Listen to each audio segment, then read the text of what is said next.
ದುರ್ಗ ತಾಲೂಕು ಮಧುರೆ ಗ್ರಾಮ ಮತ್ತು ಲಕ್ಕೇನಹಳ್ಳಿಲಿ ಇದ್ದೀವಿ. ಶ್ರೀನಿಧನ್ ಒಬ್ಬರು ರೈತರು, ಅವರಿಗೆ ಮುಂಚೆ ಪ್ರಾಬ್ಲಮ್ ಇತ್ತು ಅಡಿಕೆ ಗಿಡದಲ್ಲಿ. ಅವರಿಗೆ ನಾವು ಅರ್ಕ ಮತ್ತು ಸಪೋರ್ಟನ್ನ ಬರೀ ಸ್ಪ್ರೇ ಮಾಡೋಕ್ಕೆ ಹೇಳಿದ್ವಿ. ಆ ಸ್ಪ್ರೇ ಮಾಡಿದ ನಂತರ ಅವರಲ್ಲಿ ಏನೇನು ಬದಲಾವಣೆ ಆಗಿದೆ ಅನ್ನೋದನ್ನು ಅವ್ರ ಮುಖಾಂತರನೇ ಕೇಳಿ ತಿಳ್ಕೊಳ್ಳೋಣ.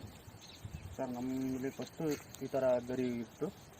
ಆಮೇಲೆ ಅದನ್ನ ಒಂದು ಸರಿ ಸ್ಪ್ರೇ ಮಾಡಿದಾಗ ಒಂದು ತಿಂಗಳಲ್ಲಿ ಈ ಥರ ಬಂದಿದೆ. ಮುಂಚೆ ನಿಮಗೆ ಟೋಟಲ್ ಏನೇನು ಪ್ರಾಬ್ಲಮ್ ಇತ್ತು ಓವರಾಲ್ ನಿಮ್ಮ ತೋಟದಲ್ಲಿ? ಸುಳಿ ರೋಗ ಇತ್ತು.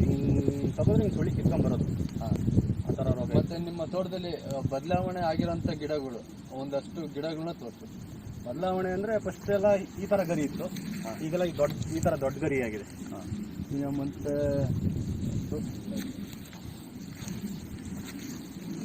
ಎಲ್ಲ ಗರಿಗಳು ಈ ಥರ ಸುಳಿ ಹೋಗಿತ್ತಲ್ಲ.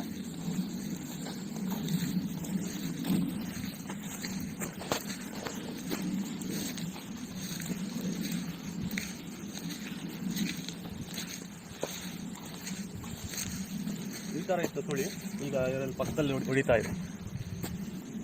ಒಂದು ನಿಮಿಷ ಸರ್, ಮುಂಚೆ ನಿಮಗೆ ಈ ಸುಳಿ ಹೋಗಿತ್ತಿದೆ, ಇದನ್ನ ತೆಗ್ದಿದ್ರಿ, ಮತ್ತೆ ಅದ್ರ ನೆಕ್ಸ್ಟು ಈ ಥರ ಇತ್ತು. ಸ್ಪ್ರೇ ಮಾಡಾದ್ಮೇಲೆ ನಿಮಗೆ ಲೆಂತಿಯಾಗಿ ಗರಿಗಳು ಮತ್ತೆ ಹೊಸ ಸುಳಿನೂ ಬರ್ತಾ ಇದೆ.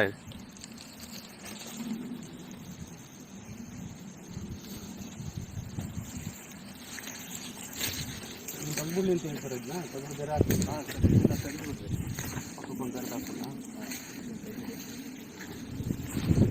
ಅದು ಸ್ಪ್ರೇ ಮಾಡಿದ್ವಿ ನೋಡ್ರಿ, ಹೊಸದಾಗಿ ಬರ್ತದೆ ಸುಳಿ. ಇದೇನಿದೆ ಮುಂಚೆ ಇದ್ದಿದ್ದು, ಈಗ ಇದರಲ್ಲೆಲ್ಲ ಡಿಸೀಸಸ್ ಇದೆ. ಗರಿ ಎಲ್ಲ ಒಣಗಿದೆ, ಚುಕ್ಕಿ ರೋಗಗಳಿದೆ.